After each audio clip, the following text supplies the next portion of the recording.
British house of Lords থেকে সাময়িকভাবে নিষিদ্ধ হতে পারেন কনজারভেটিভ পার্টির লর্ড সদস্য ব্যারোনেস মেয়ার।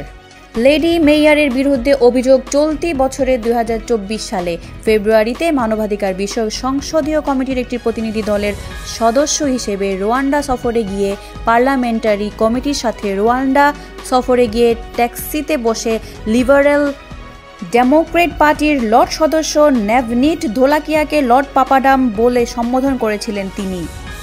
একই সময় ট্যাক্সিতে বসে অনুমতি ছাড়া লেবার পার্টির এমপি ওয়েল রিভেরিওর এরির চুলেও হাত দেন কনজারভেটিভ পার্টির লর্ড সদস্য রোজারোনেস মেয়ার।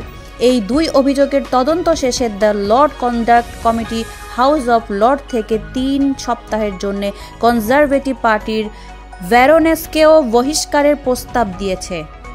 ভারতীয় বংশোদ্ভূত ৮৭ বছর বয়সী লিভ ডেম লর্ড ধোলাকিয়াকে লর্ড পাপাডাম বলে মন্তব্য করা এবং অনুমতি ছাড়া ক্ল্যাম্পহ্যাম এবং ব্রিক্সটন হিলের কৃষ্ণাঙ্গ এমপি এরির চুলেও হাত দেওয়াকে বর্ণবাদী আচরণের সঙ্গে তুলনা করেছে লর্ড কন্ডাক্ট কমিটি।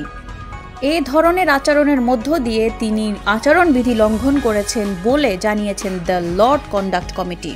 তবে ব্যারোনেস মেয়ার প্রাথমিকভাবে এই অভিযোগ অস্বীকার করেন। তবে দুজন সাক্ষী সাক্ষ্য প্রদানের পর ব্যারোনেস মেয়ার স্বীকার করেন যে তিনি ক্লান্ত ছিলেন। ভোজন শেষে সম্ভবত ৩ গ্লাস ওয়াইন গিলেছিলেন, এ কারণে কিছুটা মাতালো ছিলেন। তবে তার আচরণের জন্য উভয়ের কাছেই তিনি ক্ষমা চেয়েছেন। ৭১ বছর বয়সী ক্যাথারিন মেয়ারকে ২০১৮ সালে সাবেক প্রধানমন্ত্রী থেরেসা মে ভ্যানোরেস বানিয়েছেন। ক্যাথারিন মেয়ার মার্কিন যুক্তরাষ্ট্রের সাবেক ব্রিটিশ অ্যাম্বাসেডর স্যার ক্রিস্টোফার মেয়ারের স্ত্রী। এদিকে আচরণবিধি লঙ্ঘন করে হাউস অফ লর্ডসের সিকিউরিটি স্টাফদের বুলিংয়ের অভিযোগে লর্ড অ্যান্ড্রু স্টোনকে ৬ মাসের জন্য হাউস অফ লর্ড থেকে বরখাস্তের প্রস্তাব করেছে দ্য লর্ডস কন্ডাক্ট কমিটি।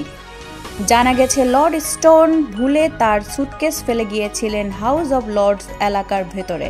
নিরাপত্তা কর্মকর্তারা সুটকেসটি পাওয়ার পর তাকে কল করলে তিনি বিরক্তি প্রকাশ করে নিরাপত্তা কর্মীকে মোটা, থিক এবং বোকা স্টুপিড বলে মন্তব্য করেন। ২০১৯ সালের পর এ নিয়ে তৃতীয়বার লর্ড স্টোনের বিরুদ্ধে লর্ড সভার আচরণবিধি লঙ্ঘনের অভিযোগ প্রমাণিত হয়েছে। লর্ড স্টোন অব ব্ল্যাকহেথ মূলত লেবার পার্টির লর্ড ছিলেন, কিন্তু ২০১৯ সালে ৪ নারী সহকর্মীকে হয়রানির অভিযোগ প্রমাণিত হওয়ার পর তাকে লেবার পার্টির লর্ড হুইপ থেকে বরখাস্ত করা হয়। তিনি মার্ক অ্যান্ড স্পেন্সারের সাবেক ম্যানেজিং ডিরেক্টর ছিলেন।